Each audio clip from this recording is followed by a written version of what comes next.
Hey everyone, welcome to my channel Discover Study with your political science mentor प्रीति बोरा। दोस्तों, आप सभी को पता है कि मैंने आप सबके लिए एक फ्री कोर्स लॉन्च किया है पॉलिटिकल साइंस का, जिसमें मैं सारे यूनिट्स आपको फ्री ऑफ कॉस्ट पढ़ाऊंगी क्योंकि ये लेक्चर आपके यूट्यूब में ही होने वाले हैं। ऑलरेडी इस लेक्चर सीरीज में 21 लेक्चर्स हो चुके हैं एंड आज का हमारा लेक्चर नंबर है 22, दैट इज फेमिनिज्म, नारीवाद। ठीक है, आगे बढ़ने से पहले एक चीज बता दूं कि अभी फिलहाल यूनिट नंबर 1 पॉलिटिकल थ्योरी राजनीतिक सिद्धांत चल रहा है। जितना भी इसमें मैंने पढ़ाया है वो सारा चीज बाइलिंगुअल इंग्लिश हिंदी दोनों में है। सारी स्लाइड्स आपको कहाँ मिलेगी? डिस्कवर स्टडी की ऐप में मिलेगी डेफिनेटली। लेक्चर अगर आप पहले हो, फर्स्ट टाइम देख रहे हो, तो मैं आपको रिकमेंड करूंगी कि लेक्चर नंबर 1 से ही देखना शुरू कीजिए, बिकॉज एक पूरा लय में सब कुछ होगा। अगर आप टॉपिक वाइज देख रहे हो तो then it's your choice, because जो मैंने बेसिक से स्टार्ट में पूरा कराया है उसमें मैंने एक एक कंसेप्ट कराया है। एंड अभी का जो एग्जाम आ रहा है, चाहे वो यूजीसी नेट हो, चाहे वो असिस्टेंट प्रोफेसर की एंट्रेंस हो, कुछ भी हो, कंपटीशन बहुत हाई हो गया है। दैट इज वाई डीपली आपसे कंसेप्ट पूछा जाता है, बहुत ही अंदर जाके कंसेप्ट पूछा जाता है। एंड उसमें कभी कभार हम जो बेसिक कंसेप्ट है ना वही मिस कर जाते हैं, वही हमारा गलत हो जाता है। क्योंकि इतना फैक्चुअल क्वेश्चंस भी आ रहे हैं, वो ऐसा नहीं आ रहे कि इजी फैक्चुअल है, ऐसे आ रहे हैं कि जो आपको में से बहुत लोगों को नहीं पता हो, तो मोस्टली ये चांस रहता है कि वो फैक्चुअल क्वेश्चन मुश्किल वाले तो सभी लोग छोड़ के आएंगे। ठीक है, जैसे बुक के चैप्टर की क्रोनोलॉजी पूछ ली या किसी बुक की क्रोनोलॉजी पूछ ली, कौन से चैप्टर हैं इसमें, इस सब के, तो ये अभी किसी को नहीं आता, ये छोड़ने वाले चैप्टर होते हैं। लेकिन अगर आपकी एनालिसिस अच्छी है, अगर आप इस तरीके के क्वेश्चन जो कि एनालिसिस विश्लेषण बेस्ड होते हैं उसको अगर अच्छे से कर सकते हो, देन डेफिनेटली आपके हाथ में आपका सिलेक्शन है। ठीक है, सो अगर आपने अभी अभी ज्वाइन किया, चैनल को सब्सक्राइब कर लो, नोटिफिकेशन जरूर ऑन कर लेना। रोज रात को 8:30 बजे ये लेक्चर आता है, टाइमिंग 8:30 बजे तो जरूर आना। लेक्चर को लाइक कर दीजिए, कमेंट में कोई भी क्वेश्चन हो तो पूछ लीजिए एंड कमेंट जरूर किया करो, क्योंकि मुझे फीडबैक सुनने में बहुत अच्छा लगता है कि आप लोगों को कैसे लग रहा है। और फिर मुझे रोज नए नए लोग मिलते हैं कि हाँ, लोग नए नए लेक्चर देख रहे हैं, तो उसमें मुझे भी बहुत अच्छा लगता है। ठीक है ना, तो फेमिनिज्म नारीवाद से स्टार्टिंग करते हैं हम अपने लेक्चर की। फर्स्ट ऑफ ऑल अगर मैं आप बात करूं इसकी, अगर आपको बोलूंगी इसकी पीडीएफ कहाँ मिलेगी? डिस्कवर स्टडी की ऐप में मिलेगी and definitely all unit notes भी हैं वहाँ पे। उसमें रिजल्ट 25 कोड लगाओगे तो 500 ऑफ मिल जाएगा, तो वो जरूर खरीद लेना अगर आपको, क्योंकि वो नोट्स की वैलिडिटी 1 साल है और 1 साल के अंदर हमारे बहुत सारे एग्जाम आते हैं। तो इन एग्जाम के टाइम पे ना हम ना कंफ्यूज हो जाते हैं कि कहाँ से पढ़े, तो वो आपके लिए एकमात्र एक अच्छा सहारा है। तो चलिए, फेमिनिज्म नारीवाद, मैंने आपको बोला है आइडियोलॉजी में इज्म या वाद कभी भी लगता है किसी चीज के पीछे, तो वो आइडियोलॉजी विचारधारा होती है। And what do you mean by ideology और विचारधारा? बेसिकली एक सेट ऑफ आइडियाज है, हमें पता है कि अच्छा ये एक कंसेप्ट है, ये कोई आइडियोलॉजी विचारधारा है, इसका मतलब क्या है, हमें ये प्रिंसिपल्स फॉलो करने हैं, या फिर इसका मतलब ये कुछ साइंटिफिक प्रिंसिपल्स है, यानी कि ये तरीका है कुछ चीज को प्राप्त करने का, या फिर कुछ भी इस तरीके की मेथोलॉजी। सो बेसिकली इस तरीके ये होती है आइडियोलॉजी। तो फेमिनिज्म बेसिकली अगर मैं बात करूं तो ये कोई बहुत पुरानी आइडियोलॉजी नहीं है। क्यों नहीं है? बिकॉज आपको पता है कि जैसे जैसे समाज में परिवर्तन, चेंज आता है, बहुत सारी चीजें आपके नहीं होती है, तब जाके हमें समझ में आता है कि जो हम एक्चुअली में आइडियोलॉजी की बात कर रहे थे, जैसे कि फॉर एग्जांपल जिसमें इसमें सबसे बड़ा रोल है, दैट इज लिबरलिज्म। ठीक है, उदारवाद। तो उदारवाद बहुत पुरानी आइडियोलॉजी है। बेसिकली अगर आपने देखा होगा, सारी आइडियोलॉजी में सबसे पहले वही पढ़ाते हैं, उदारवाद, जो कि हर एक इंडिविजुअल को बोलता है, हर एक व्यक्ति को बोलता है कि क्योंकि सारे व्यक्तियों की मूल्य बहुत इंपॉर्टेंट है एंड व्यक्तियों के भले के लिए ही स्टेट ऑफ नेचर से हम आके सिविलाइज स्टेट में आए थे, हमने सोशल कॉन्ट्रैक्ट किया था, सामाजिक अनुबंध किया था ताकि आपकी लाइफ बेटर हो सके। तो हम क्या देना चाहते हैं? हम एक इंडिविजुअल को, हर एक इंडिविजुअल को फ्रीडम देना चाहते हैं, स्वतंत्रता देना चाहते हैं।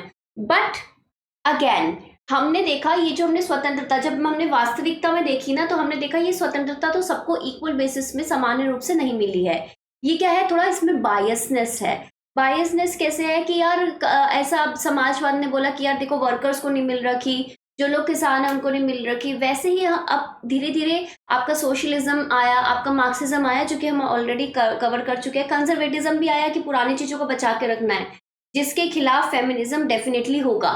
ठीक है, सो अब ये बात उठी कि यार सबको तुम फ्रीडम दे रहे हो, लेकिन व्हाट अबाउट कि इक्वल फ्रीडम? तुम सबको इक्वली समान रूप से तो फ्रीडम दे नहीं रहे। क्यों? क्योंकि देखो, इंडिविजुअल में तो फीमेल भी आता है, लेकिन बहुत पुराने से देख लो, जॉन लॉक के टाइम से देख लो, तुमने बात की थी सबकी समानता की, तो क्या वुमेन को इक्वल क्या बोलते हैं, राइट, वोट का सीन था?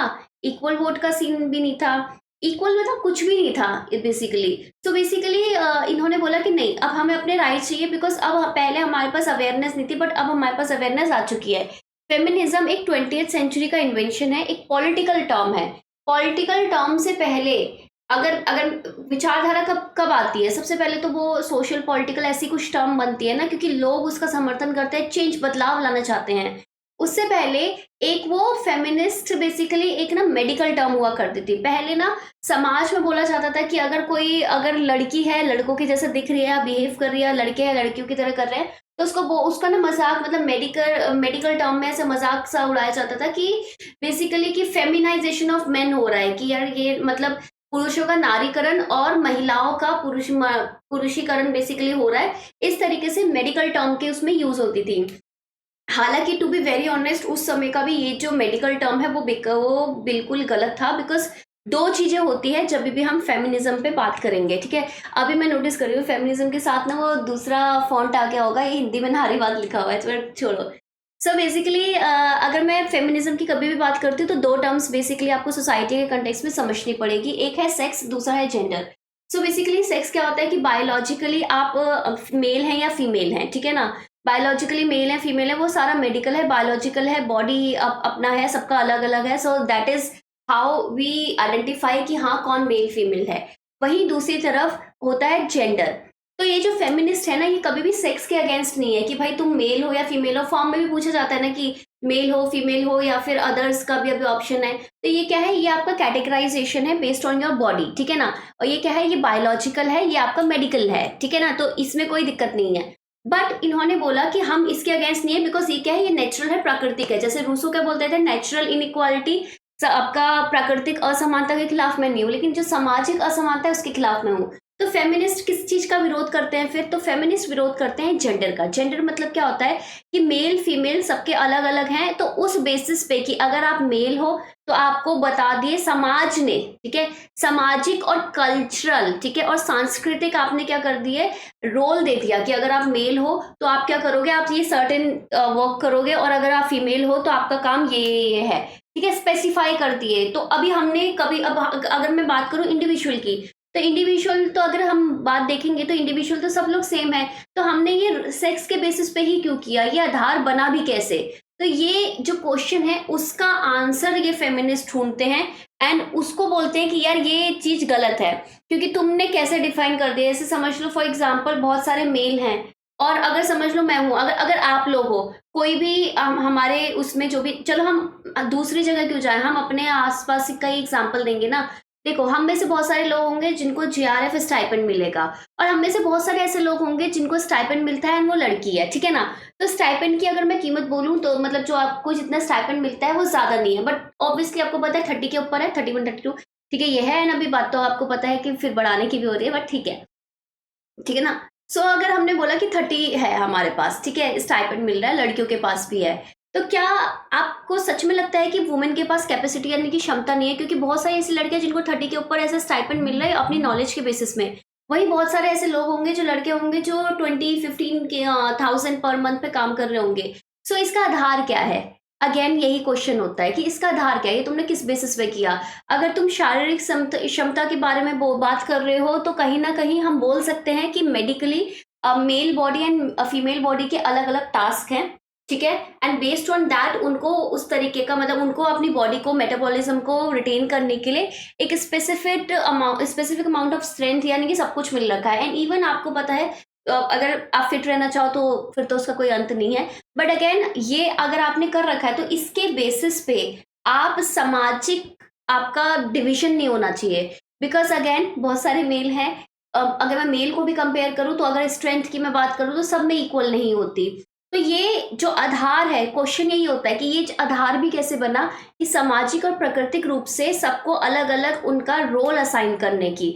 और सबसे बड़ी बात इसमें ये जो रोल असाइन करते हैं इसकी शुरुआत कहाँ से होती है, फैमिली, मतलब ये जो सामाजिक संगठन है जिसकी सबसे पहले इकाई क्या है, फैमिली। तो फैमिली में फिर उसके बाद कम्युनिटी, समुदाय, फिर सोसाइटी, समाज, and then institution and everything, ठीक है। तो इस तरीके की बात है। तो इन्होंने बोला कि ठीक है, पहले हमें पता नहीं था कि क्या इक्वल है, पहले हमें लगता था कि वुमेन इक्वल काम नहीं करती है, बट आफ्टर इंडस्ट्रियलाइजेशन, औद्योगिकरण के बाद हम सब ने देखा है कि जो मेल थे वो मोस्टली आपका मिलिट्री वगैरह इन सब में व्यस्त थे, बिकॉज कॉलोनाइजेशन करना था ब्रिटेन ने, आप सभी को पता है सारा चीजें। तो उस समय फैक्ट्री वगैरह में जब काम वर्कर्स की कमी हो रही थी तो किसने किया? फीमेल ने। तो इसका मतलब ये प्रूफ होता है कि फीमेल के पास भी इक्वल कैपेसिटी है सब कुछ काम करने की। बट देन आपने क्या कर दिया? डिवाइड कर दिया। तो वेस्ट में एक तरीके से वुमेन को ये चीज का एहसास हुआ, रेनेसेंस, एनलाइटनमेंट, आप कुछ भी कह सकते हो, एक डिस्टिंक्ट ग्रुप आया, उन्होंने 19th सेंचुरी में रेवोल्यूशंस किए, जिसकी वजह से इन्होंने बोला कि पब्लिक एम्प्लॉयमेंट में वुमेन को विजिबल दिखाना है, ठीक है ना। सो डेफिनेटली यहाँ से सारी चीजें स्टार्ट होती है, क्योंकि अभी मैंने आपको बेसिक आधार से स्टार्ट करा रही हूँ, ठीक है ना। सो वो फेमिनिज्म जब हम करते हैं ना, तो एक बार ध्यान रखना, एक क्वेश्चन डेफिनेटली आता है, एंड वो जो एक क्वेश्चन होता है, it can be from political theory से भी हो सकता है, या फिर आपका इंटरनेशनल रिलेशन से आजकल काफी ज्यादा पूछा जा रहा है, या फिर कंटेम्पररी इशू से ज्यादा पूछा जा रहा है। पहले ना फेमिनिज्म आप देखते थे कि यार पॉलिटिकल थ्योरी से आ जाता था, बट अभी इंटरनेशनल रिलेशन और कंटेम्पररी इशू में ज्यादा जा रहा है। तो वो जब हम आईआर करेंगे तब देख लेंगे, ठीक है ना। सो बेसिकली वुमेन की मूवमेंट है कि वुमेन का जो सोशल रोल है वो आपने किस तरीके से डिफाइन कर रखा है, वो क्या है?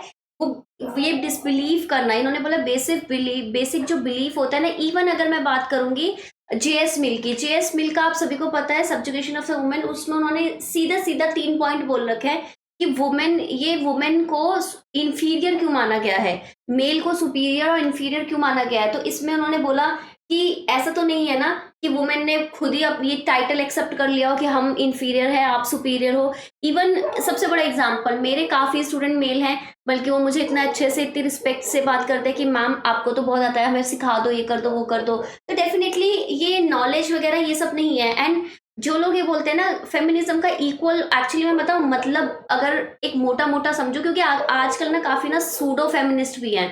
सूडो का मतलब होता है नकली, ठीक है, नकली फेमिनिस्ट भी हैं, एंड उसमें मेजरली गर्ल्स भी होती हैं, ठीक है। क्योंकि देखो फेमिनिस्ट का मतलब ये नहीं होता कि हम वुमेन को, देखो फेमिनिस्ट का ना एक अच्छी पॉजिटिव मूवमेंट थी, एक सकारात्मक मूवमेंट थी कि भाई वुमेन का जो रोल है सोसाइटी में उनको इक्वल स्टेटस नहीं दिया जा रहा है। दैट इज वाई हमें क्या करना है, अगर मेल यहाँ पे, तो इनको इक्वालिटी लेके आनी है, कि समान रूप से लेके आना है। एंड ऑब्वियसली जैसे हमें पता है कि जैसे हमारे देश में रिजर्वेशंस होते हैं, जैसे SC ST वगैरह के लिए क्यों होते हैं, क्योंकि पास्ट में उनके साथ अन्याय किया है, तो अभी हमें उनको थोड़ा सा और हेल्प लेनी पड़ेगी। तभी जैसे मेरे अगर कोई स्टूडेंट है उसको समझ नहीं आ रहा है तो बाकियों को समझ में आ रहा है, तो मैं ऐसे थोड़ा ना बोलूंगी भाई तेरे को तो समझ में नहीं आ रहा, मैंने तो सबको इक्वल पढ़ाया। नहीं, मुझे पता है थोड़ा वीक स्टूडेंट है, उनको थोड़ा सा अलग से समझाना पड़ेगा, ठीक है। अगर पॉसिबल है, अगर कोई बोलते हैं ना कि जैसे मैम हमें बिल्कुल समझ में नहीं आ रहा, इफ टेलीग्राम में दोबारा बताओ, तो मैं थोड़ा वॉइस रिकॉर्डिंग भी कभी कभार भेज देती हूँ कि इसका मतलब ये होता है, इसका मतलब ये होता है, ठीक है। तो ये किस लिए होता है? सो दैट कि एक्स्ट्रा हेल्प करके अगर उनको नहीं समझ में आ रहा है तो उनको भी बाकी जो बच्चे हैं उनके लेवल पे लाने का। सो फेमिनिस्ट एक पॉजिटिव मूवमेंट है, जिसका मतलब ये था कि अगर मेल इस वाले उसमें है, और इसका जो रीजन है फीमेल यहाँ पे क्यों रह गई, क्योंकि इन मेल और इन सोसाइटी, इनके बनाए हुए रूल्स के बेसिस पे ही उनको इधर रिस्ट्रिक्ट कर दिया गया जानबूझ के। तो उनको ये गैप को कम करके इक्वल लाने का, इसका मतलब ये बिल्कुल भी नहीं था कि वुमेन इस चीज का फायदा उठाए और इनको ही डोमिनेट करे, ये बिल्कुल भी मतलब नहीं था, ठीक है। मैं जब भी फेमिनिज्म पढ़ाती हूँ तो ये चीज मैं जरूर मेंशन कर देती हूँ, बिकॉज कई लोग ना फेमिनिज्म को ना बहुत ही रॉन्ग ले लेते हैं। फेमिनिस्ट का मतलब ये होता है कि male and female are equal, इसमें फिर ये फीमेल जाके ऐसे बात करे कि भाई हम तो सुपीरियर है, ये है, वो सारी बकवास मुझे नहीं पसंद। अगेन मुझे वो थोड़ा बकवास ही लगती है हल्का सा। तो ये मेरा पर्सनल ओपिनियन है, बाकी आपका क्या है मुझे नहीं पता, क्योंकि काफी मैंने देखा है कि फेमिनिज्म सिर्फ एक तरफा मूवमेंट कभी नहीं रही है। उसमें ऐसा नहीं था कि सिर्फ फीमेल थी, काफी सारे मेल्स ने भी वो चीज को रिकॉग्नाइज किया एंड उस चीज का साथ दिया, तब जाके ये दोनों का साथ में काम करके एक समाज पूरा चेंज हुआ है, ठीक है ना। तो JS mill basically subjugation of women में क्या कहते थे कि फीमेल का इंफीरियर क्यों माना गया है, कि क्या फीमेल ने ये चीज खुद ही एक्सेप्ट कर रखी है, ठीक है, ये टाइटल खुद ही एक्सेप्ट कर रखा है, या मेल को बहुत ही इंटरेस्ट है, जैसे होता है ना कि जो पावर में होता है उसको लगता है कि हमेशा सत्ता मेरे पास रहे, ठीक है। तो क्या ये रीजन है, ये फीमेल को क्यों क्यों हो रखा है, ये सारी चीजें जेएस मिल भी कहते हैं। तो जेएस मिल की अगर मैं बात करूं, वो बहुत बड़े प्रोपोनेंट थे आपके किसके, इंडिविजुअलिज्म, व्यक्तिवाद। और एक्चुअल सेंस में जिस पर्सन ने, किसी पर्सन ने, अगर मुझे लगता है कि लिबरलिज्म यानी कि उदारवाद को समझा है, वो इस सेंस में कि सबको इक्वालिटी के सेंस में वो थे, ठीक है ना। हालांकि उनकी भी थोड़ी बहुत चीजें, थोड़ी बहुत थ्योरी से मैं एग्री नहीं करती, बट इस सेंस में मैं बोलूंगी, इस सेंस में उदारवाद का एक्चुअल इम्प्लीमेंटेशन ही यही होता है कि सबको इक्वल ट्रीट करो, ठीक है ना।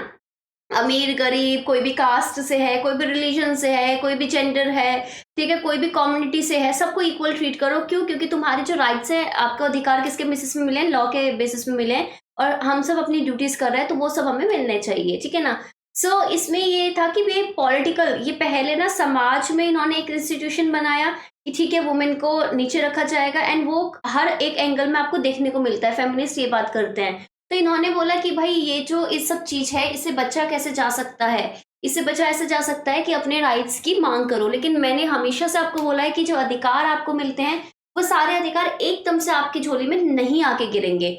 जो टर्म था फेमिनिज्म, इसको हम डिफाइन यूज कर सकते हैं डिफाइन करने में, पॉलिटिकल, राजनीतिक, कल्चरल, सांस्कृतिक, इकोनॉमिक, आर्थिक आंदोलन, क्योंकि ये हर एक एंगल में, हर एक डायमेंशन में आपकी प्रॉब्लम थी।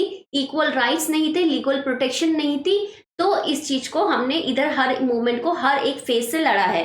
सो बेसिकली इसकी डिमांड ये थी कि हमें समान अधिकार दो, इक्वल राइट्स दो, और इन राइट्स को बनाए रखने के लिए, जैसे आपने हमें राइट्स दे दिए, लेकिन अगर किसी ने उल्लंघन करा तो हमें क्या चाहिए? लीगल प्रोटेक्शन चाहिए। इनको ये चीज समझ में आ गई थी कि भाई जब भी कानूनी, जब तक संरक्षण नहीं मिलेगा आपके अधिकार का, तब तक बात आगे नहीं बढ़नी है।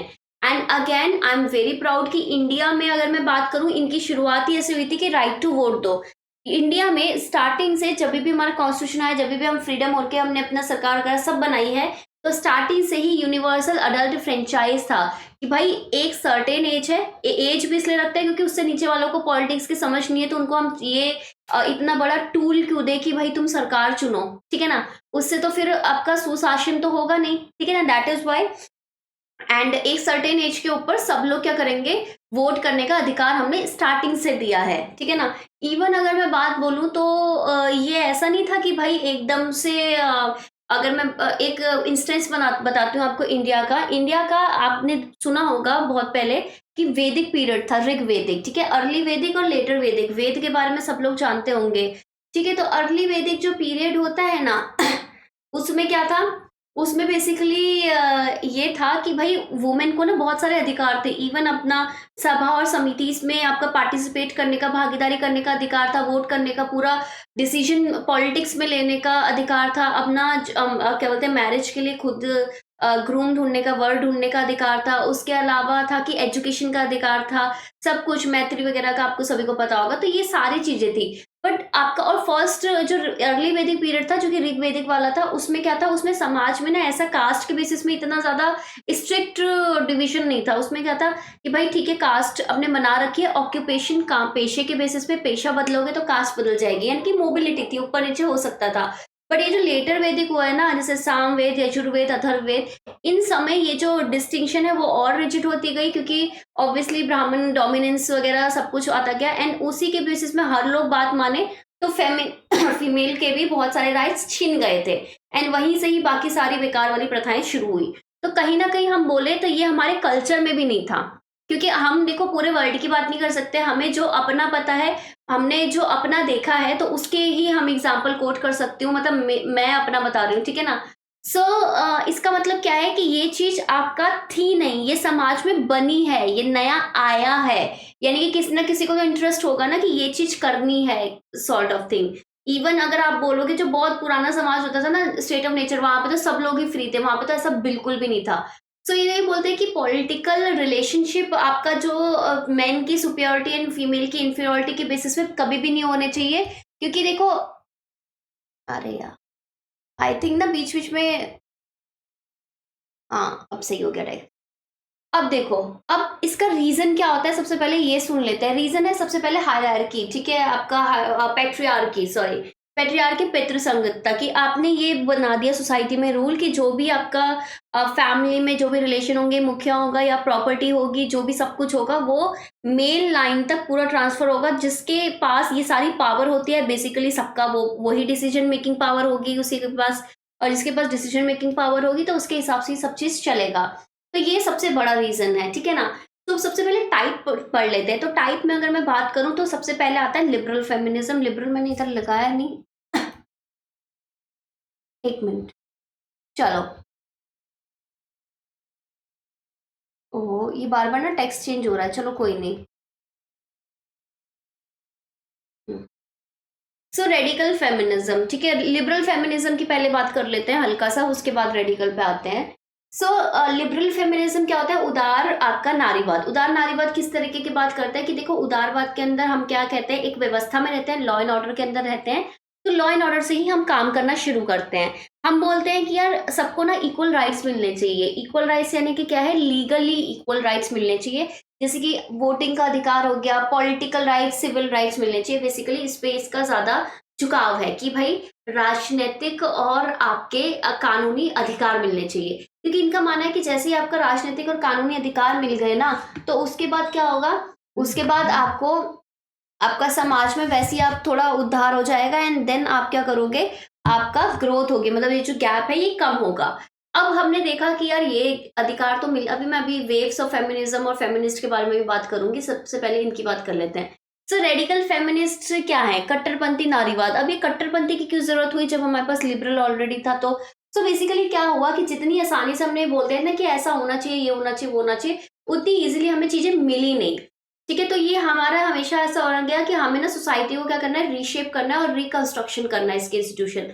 इन्होंने बोला यार ये जो हायरार्की है ना, ये जो आपकी पेट्रियार्की, पत्र संगतता है, ये इजीली लोग छोड़ने के लिए तैयार ही नहीं है। वही मार्क्स वाली बात कि भाई ये जो समाज में विभाजन है, ये जो पावर आपको मिल रखी है ना कहीं फेमिनिस्ट बहुत ज्यादा इन्फ्लुएंस्ड हैं, याद रखना, सोशलिज्म समाजवाद से। बिकॉज उनको ये समाजवाद आने के बाद सबको ये रियलाइजेशन हुआ कि अगर वर्कर्स को नहीं मिल रही तो फीमेल को भी तो नहीं मिल रही, किसानों को भी तो नहीं मिल रही। ये चीज रियलाइजेशन सोशलिज्म समाजवाद आने के बाद ही हुआ।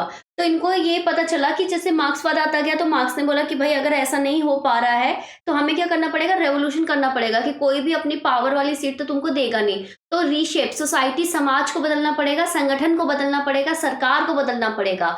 तो ये फेमिनिस्ट वाले बोलते हैं कि लीगल, अगर उनको राइट टू वोट तो मिल गया, लीगल राइट मिल गए, बट उससे उनकी सिचुएशन चेंज नहीं हुई। ये जो पेट्रियार्की है वो सोसाइटी से नहीं गई। इवन वुमेन का जो ऑपरेशन है, उत्पीड़न है, वो और ज्यादा होने लग गया और मैन का डोमिनेशन और ज्यादा होने लग गया। तो ये क्वेश्चन बोलते हैं कि बायोलॉजी के बेसिस पे आप किस तरीके से अधिकार करते हो। एंड देन ये एक बहुत बड़ा जोर शोर से मूवमेंट आया सेकेंड वेव ऑफ फेमिनिज्म में। अभी मैं वेव्स में बताती हूँ आपको। सो अगर मैं टाइमलाइन की अगर मैं बात करूँ तो 19th सेंचुरी मूवमेंट थी, ऑर्गेनाइज थी, सबसे पहले 19th सेंचुरी में हुई थी। उससे पहले 1490s 1400s या 1700s में भी काफी लोग आए, लेकिन ये जो पूरा संगठित रूप से आया वो आया था 19th सेंचुरी में। फर्स्ट टेक्स्ट किस भाई, सबसे पहले किसी ने लिखित रूप में मॉडर्न फेमिनिज्म के बारे में बहुत ने लिखा है, पहले नारीवाद के बारे में बहुत ने लिखा है, लेकिन मैं मॉडर्न फेमिनिज्म के बारे में बात करूं, आधुनिक नारीवाद के बारे में बात करूं, तो वो है मैरी वॉलस्टोनक्राफ्ट का vindication of the right of women, 1792 में लिखा था। और बेसिकली ये क्या था कि जब फ्रेंच रेवोल्यूशन हुआ था तो उसके बैकड्रॉप में लिखा गया था। बिकॉज आप सबको पता है फ्रेंच रेवोल्यूशन में वुमेन का रोल कोई भी नेग्लेक्ट, नकार नहीं सकता। ठीक है, सो इससे पहले उन्होंने 1790 में vindication of the rights of main भी लिखा है, जिसमें उन्होंने ये सलाह दी थी डॉटर्स की एजुकेशन पे लिखा है। अभी एक एक करके मैरी वॉलस्टोनक्राफ्ट का जब कराऊंगी तब बताती हूँ, ठीक है ना। और फेमिनिस्ट की जो फेमिनिज्म है ये एकदम से नहीं आया, ये अलग अलग लहर चली, first wave, second wave, third wave. तो एक बार हम देख लेते हैं इसको। अरे यार ये ना टेक्स्ट इसमें पता नहीं कौन सी लैंग्वेज में आ रहा है। हाँ, अब इसे आगे पीछे करना पड़ा तब जाके सही हो रहा है। तो सबसे पहले हम वेव पे कूदने से पहले हम पढ़ेंगे मैरी वॉलस्टोनक्राफ्ट, बिकॉज ये वो पर्सन है जिसकी वजह से फर्स्ट लहर आई। तो फर्स्ट लहर आने से पहले हमें मैरी वॉलस्टोनक्राफ्ट को समझना पड़ेगा, ठीक है ना। सो बेसिकली अगर मैं इनके बारे में बात करूं तो ये, इनको बोला जाता है कि फर्स्ट फेमिनिस्ट, मतलब इस तरीके से थी। क्यों थी? तो इन्होंने क्या किया, पहले मैं इनका ब्रॉडर एस्पेक्ट आपको बताती हूँ। इन्होंने देखा कि जो फ्रेंच रेवोल्यूशन है, इवन उससे पहले भी इनका बहुत ध्यान था इन सब चीजों में, उसमें वुमेन का रोल बहुत इंपॉर्टेंट है। बिकॉज फ्रेंच रेवोल्यूशन किस पे था कि भाई आप, हमें तो अपने घर में ब्रेड ही नहीं मिल रही है और आप इतनी लग्जरी में जी रहे हो, इतना सारा खाना वगैरह सब कुछ वेस्ट कर रहे हो, इन सब पे था। एंड कहीं ना कहीं बहुत ज्यादा जो होता है ना कि राजशाही वगैरह, उसके अगेंस्ट था। वहां पे जो अगर मैं बात करूं खाने की बात, ये सब की बात, तो ऑब्वियसली आप सभी को पता होगा कि जब सोसाइटी में रोल्स डिवाइड हो रहे थे तो वुमेन को घर का मतलब ये जो खाना वाने का बहुत मिला, तो वो डेली ये चीज झेल रही थी क्योंकि हर एक चीज का कोई ना कोई साइकोलॉजिकल मनोवैज्ञानिक असर होता है। तो उन्होंने क्या देखा कि यार ब्रेड नहीं है, ये नहीं है, और उनको कहा जाता है कि इनमें नर्चर वाला बिहेवियर है, केयर टेकर वाला बिहेवियर है। तो उन्होंने देखा कि वो अब जब दे रही है तो किसी सबको पूरा खाना नहीं दे पा रही, ये नहीं दे पा रही, तो वो गुस्सा अपने आप में बढ़ता गया। एंड कहीं ना कहीं आपने अभी भी रिसेंटली न्यूज में सुना होगा बेस्टाइल डे के बारे में, ठीक है, कि जो फोर्थ बेस्टाइल था सब लोग मार्च करके जाते हैं, वो बेस्टाइल के ईट ईट ऐसा वो निकाल देते हैं, वो सारी चीजें।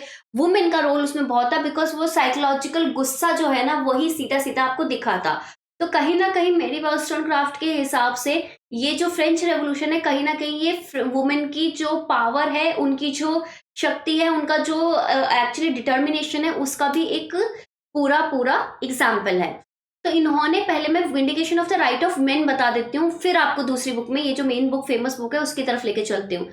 तो पहले इन्होंने बात की vindication of the rights of main. तो पहले इन्होंने बोला कि जो वुमेन है उनको इक्वल आपका स्टेटस औहदा नहीं दिया जाता, जबकि उनको मिलना चाहिए। इनका आधार क्या था ये ध्यान रखना, इनका आधार था कि इक्वल व्यक्तित्व है, मतलब इक्वल पर्सनैलिटी है, हम भी तो पर्सनहुड है ना, कि पर्सन व्यक्तित्वता मतलब उसके हिसाब से उसके आधार पे आपको इक्वल स्टेटस मिलना चाहिए, क्योंकि आपके मेल भी व्यक्ति हैं और आपके फीमेल भी व्यक्ति हैं, इंडिविजुअल तो है ना। तो ये इनका आधार रहा। तो अगर दोनों व्यक्ति हैं तो इन दोनों में के राइट्स में अधिकार में इतना ज्यादा डिफरेंस क्यों, और ये डिफरेंस को रिकॉग्नाइज और मान्यता कौन दे रहा है, स्टेट, तो वो नहीं होना चाहिए।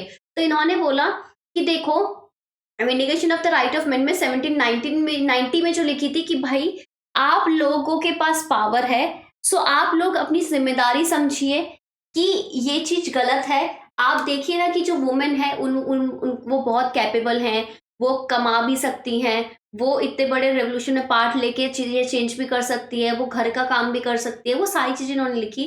एंड साथ ही साथ इन्होंने बहुत सारे एडवाइसेस भी दी, ठीक है ना, नसीहतें जिसको आप बोलते हो वो भी दी।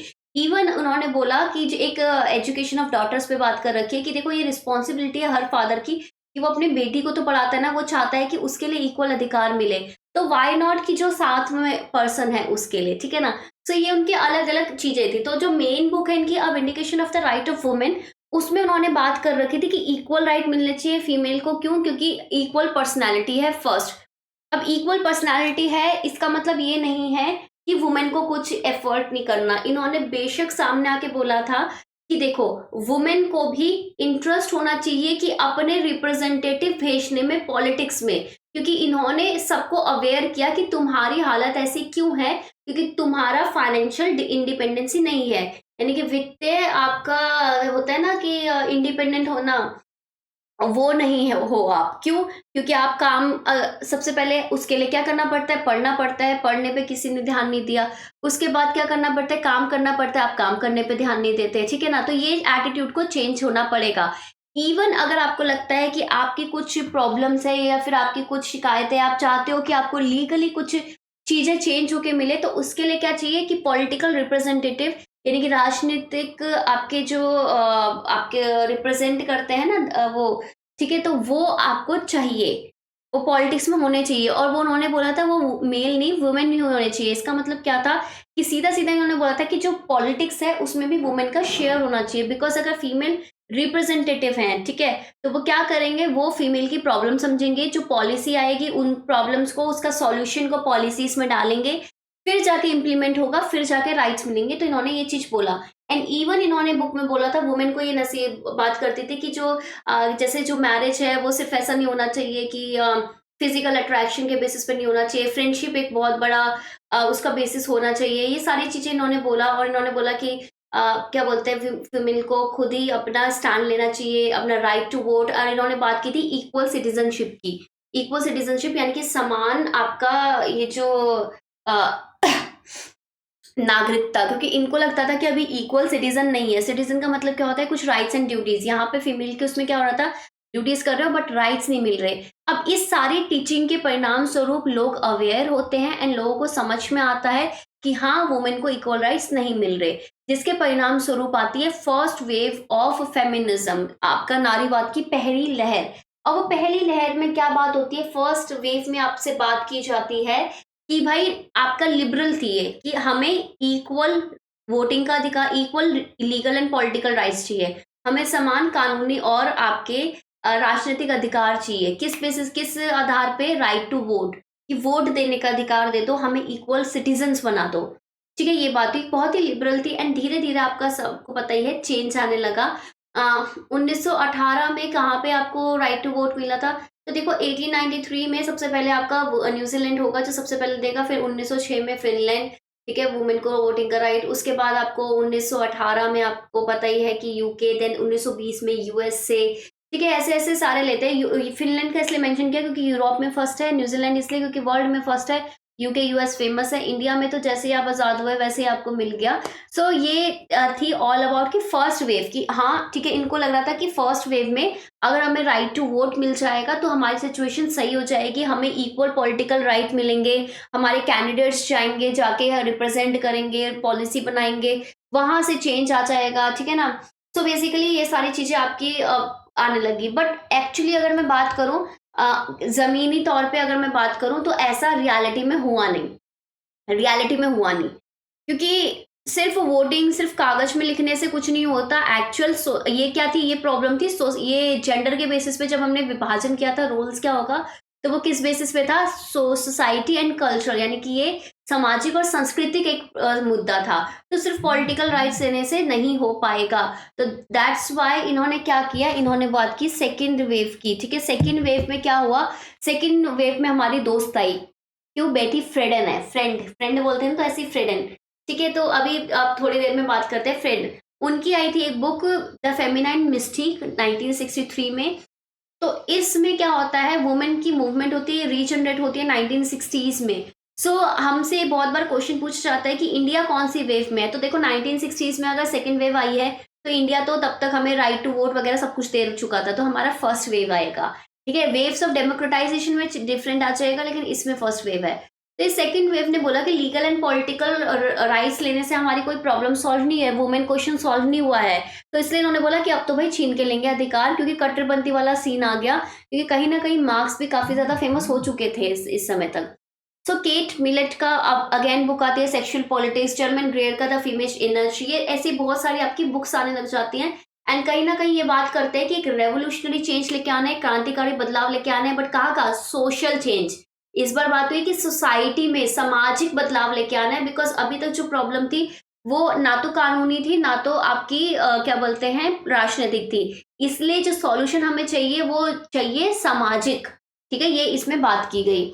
एंड देन हमारी थर्ड वेव आती है। सेकेंड वेव वगैरह में कौन कौन से थिंकर्स है अभी बताती हूँ, अभी लास्ट में मैंने थिंकर्स भी डाले हैं। तो third wave of feminism, third wave of feminism कब आती है? ये आती है मिड 1990s में। ठीक है, 1990s में। अब इधर इस समय क्यों आती है? क्योंकि अभी तो सेकेंड वेव में बहुत कट्टरपंथी करके सब लोगों ने राइट्स ले लिए, एंड 1990s तक तो सबको वोटिंग वगैरह का अधिकार मिल गया, सब कुछ हो गया। तो अब ये वाली मूवमेंट क्यों आ रही है? बिकॉज अभी तक क्या हो रहा था कि फेमिनिस्ट ना बहुत सारी डायरेक्शन में घूम रहे थे। अगर सेकेंड वेव ऑफ फेमिनिज्म है तो उसमें से कुछ लिबरल थे, कुछ रेडिकल थे, कुछ और अपने तरीके से फेमिनिज्म फॉलो कर रहे हैं, बट एक क्लियर सब में सहमति नहीं थी, एक क्लियर अंडरस्टैंडिंग नहीं थी, फेमिनिज्म का एक्चुअल मतलब नहीं पता था। जैसे मैंने आपको बोला कि फेमिनिज्म का मेरा मतलब क्या है कि इक्वालिटी की तरफ जाना है, ना कि ये कि अपना आधिपत्य जमाना शुरू हो जाओ, क्योंकि डिक्टेटरशिप ऑफ द प्रोलेटारिएट भी बेकार है अगेन। ठीक है ना। सो अगर मैं बात करूं तो कहीं ना कहीं वुमेन को समझ में आया कि सिर्फ ये जो प्रॉब्लम है ये ना तो ये सामाजिक है, ना ये आपकी एग्जैक्टली पॉलिटिकल और लीगल है, ये हर तरफ है। इकोनॉमिक, लीगल, पॉलिटिकल, आपका कल्चरल, ये हर एक एस्पेक्ट, साइकोलॉजिकल, ये हर एक एस्पेक्ट की प्रॉब्लम है। तो हमें हर तरफा, मतलब हर जगह सॉल्यूशन चाहिए। सो इसमें इन्होंने बोला कि ये प्रॉब्लम थी, इसमें कॉन्टिन्यूसली ये बात होने लग गई कि भाई देखो अब हमें क्या चाहिए, अब हमें और कुछ अधिकार चाहिए। जैसे कि फीमेल को इक्वल इनकम चाहिए, अगर फीमेल काम करने जा रही है तो इनको इक्वल पे मिलना चाहिए।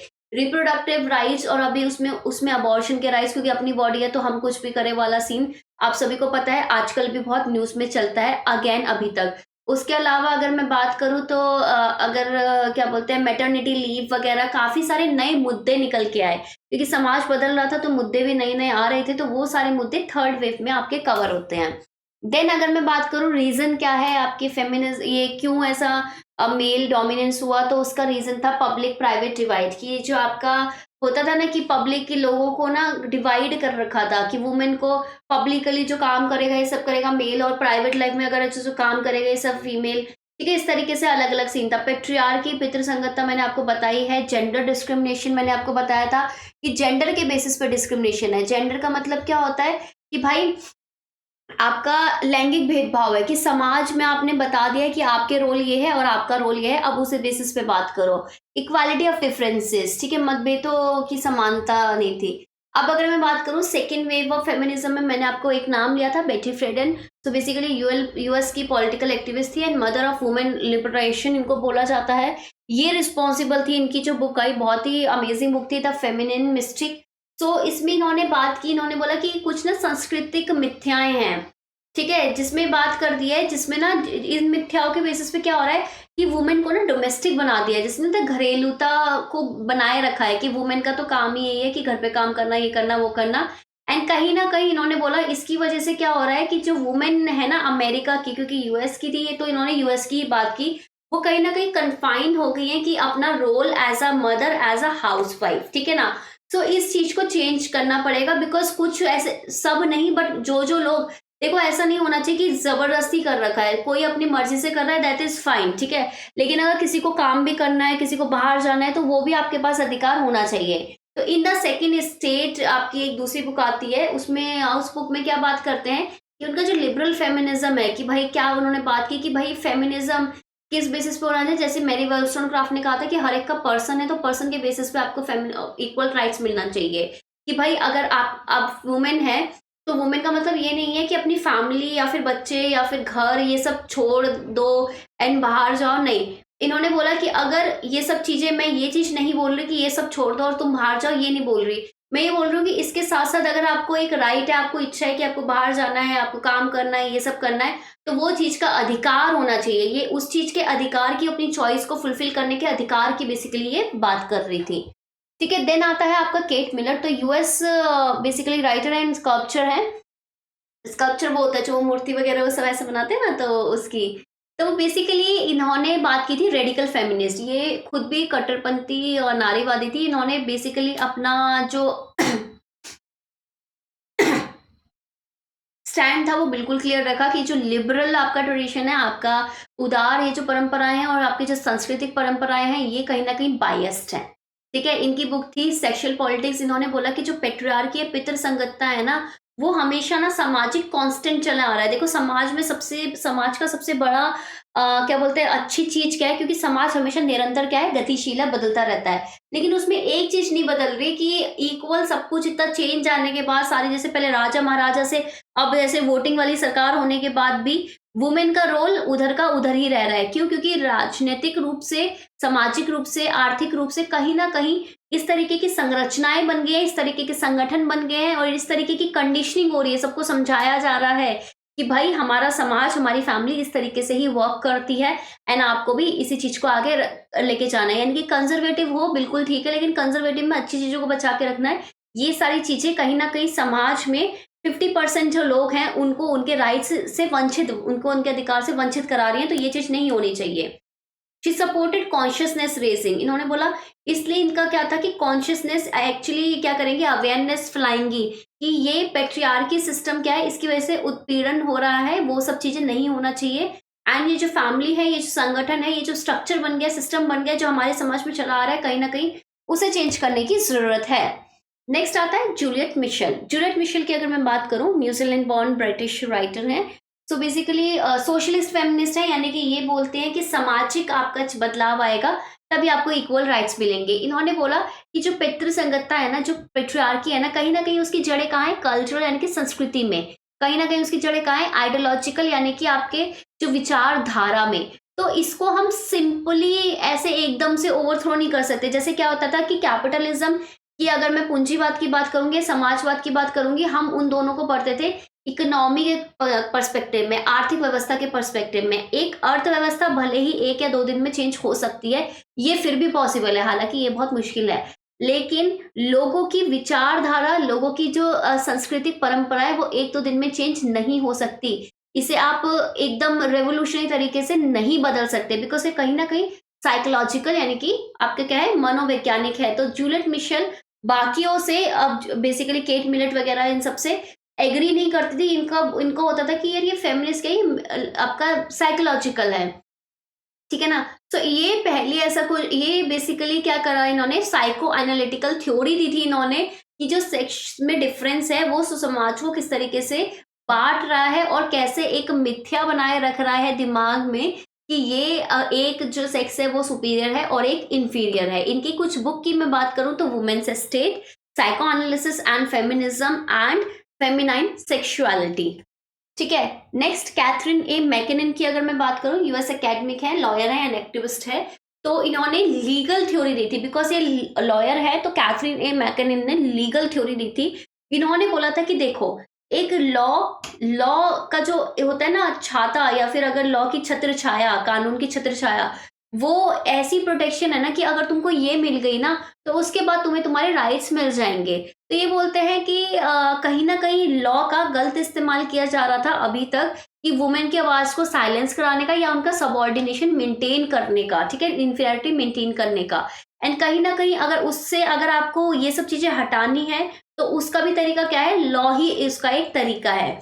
सो बेसिकली इन्होंने और भी बहुत सारी डिस्टिंक्ट चीजों पे काम किया, जैसे pornography, rape, domestic violence, international human rights, ये इन सब पे भी कैथरीन ए मैकेनिन ने काम किया, जिसके पीछे कहीं ना कहीं लीगल एक्शन लिया जा सकता था। So feminine theory of the state इनकी बुक है, ओनली वर्ड्स इनकी बुक है, एंड आर वुमेन ह्यूमन, कि क्या वुमेन ह्यूमन है, ये भी इनकी बुक है। तो बेसिकली अगर मैं फेमिनिस्ट का एग्जैक्टली अगर आपको ब्रीफ दूं तो फेमिनिस्ट आपका, अगर मैं और बताऊं कि कौन लिबरल है, कौन रेडिकल है, कौन सोशलिस्ट है, ये मैंने एक लिस्ट इधर डाल रखी है, बिकॉज कभी ना कभी ये क्वेश्चन आ रखा है। देखो, लिबरल फेमिनिस्ट में कहीं ना कहीं आएंगे जेएस मिल, बेटी फ्रेडन, ठीक है। बेटी फ्रेडन यहाँ पे लिबरल है, बट आपके बेटी फ्रेडन आपके रेडिकल में भी आएंगे, क्योंकि बेटी फ्रेडन का स्टार्टिंग उन्होंने बेसिकली रेडिकल की थी, बट कहीं ना कहीं जो दूसरी बुक थी उसमें उन्होंने लिबरल स्टैंड भी लिया था। जेएस मिल हो गए, कैरल पेटमैन हो गई, दीज आर लिबरल फेमिनिस्ट, कि भाई हमें लीगल राइट चाहिए और हमें क्या चाहिए समाज में, मतलब पॉलिटिकल राइट चाहिए, सिविल राइट चाहिए। रेडिकल कि भाई एकदम से हटा दो। वर्जीनिया वुल्फ, सिमोन दे बिहेवियर ने बोला था कि वुमेन पैदा नहीं होती, वुमेन बन जाती है, बिकॉज बच्चों के लिए कोई ऐसा कुछ रूल्स वगैरह नहीं है, बट धीरे धीरे अगर आप बड़े होते हो ना तो आप देखना शुरू करते हो कि अच्छा यार ये डिफरेंट है, ठीक है। स्लानेट फाइनस्टॉन, केट मिलर, जर्मन ग्रेयर, ये सब रेडिकल आपके फेमिनिस्ट है। देन सोशलिस्ट हैं कुछ, सोशलिस्ट समाजवादी जैसे फ्रेडरिक एंजल्स, आपके चार्ल्स फोरियर, ठीक है, आपके अगस्ट बेबेल, जूलियट मिशेल, ठीक है, शीला रॉबैथम, ठीक है, ये सारे। इंटरनेशनल की अगर मैं बात करूं तो आपको पता ही है, ठीक है, कौन है इंटरनेशनल फेमिनिस्ट। इंटरनेशनल उसमें फेमिनिस्ट हैं दो, एंड उनका बहुत ज़्यादा क्वेश्चन भी आ चुका है, आई थिंक 2022 में या 2021 में। सो ये आप मुझे आंसर लिख के बताइए कमेंट सेक्शन में। कल हम पढ़ेंगे मल्टीकल्चरलिज्म विच इज़ बहुसंस्कृतिवाद, एंड कल मैं आपको ये भी बताऊंगी कि फेमिनिस्ट और ये जो मल्टीकल्चरलिस्ट है ये किस तरीके से इनके ऑपोजिट स्टैंड है, अलग अलग कैसे हैं, ये मैं आपको बताऊंगी। So for now thank you so much. Classes में डेली 8:30 बजे आना, पॉलिटिकल साइंस का फ्री बैच है। आपको सिर्फ क्या करना है, आपको इस पूरे बैच को शेयर करना है, बिकॉज ये डेफिनेटली सीरीज कंटिन्यू रहेगी, बट उसके लिए क्या चाहिए, आपका साथ चाहिए। आप सब मुझे रोज पूछते हुए हमें बंद मत करना, बहुत ही अच्छा है, ये सब है, सब मैं मान गई, लेकिन प्लीज शेयर। ये व्यूज आएंगे तब मुझे लगेगा ना कि अच्छा ये बहुत इंपॉर्टेंट है। ऐसे अगर व्यूज ही नहीं आएंगे मुझे लगेगा यार कोई तो किसी को चाहिए ही नहीं, तुम क्यों इतना गला फाड़ रहे हो, ठीक है ना। लाइक जरूर करना, कमेंट सेक्शन में जो भी डाउट्स है वो पूछना, कुछ अगर एडेड इन्फॉर्मेशन देनी है, ये भी है इन्फॉर्मेशन कोई भी देनी है वो भी आप कमेंट सेक्शन में दे सकते हैं मेरे को, या फिर क्योंकि वो सबके पास चल जाती है। अगर मुझे लगेगा कि कईयों के कमेंट्स इतने बहुत लाजवाब होते हैं तो उनको मेरा मन करता है पिन कर दूं, ताकि सब लोग सबसे पहले वही कमेंट देखें। तो बढ़िया बढ़िया कमेंट करो, ठीक है, जो भी आपको चाहिए कि अच्छा ये क्वेश्चन है, कोई भी क्वेश्चन है पीएचडी से रिलेटेड, एडमिशन से रिलेटेड, आपका असिस्टेंट प्रोफेसर रिलेटेड, जो भी क्वेश्चन होते हैं प्लीज कमेंट के थ्रू पूछा करो, क्योंकि कमेंट का मैं जवाब जरूर देती हूँ। 2-3 दिन से मेरी तबीयत बिल्कुल खराब थी, दैट्स वाई मैंने बिल्कुल ना तो टेलीग्राम खोला ना तो इसके कमेंट्स खोले, लेकिन हाँ आप दे के रखो कमेंट्स में, मैं आपको जवाब दे दूंगी 1-2 दिन में, ठीक है ना। चलिए bye bye, take care, have a nice day.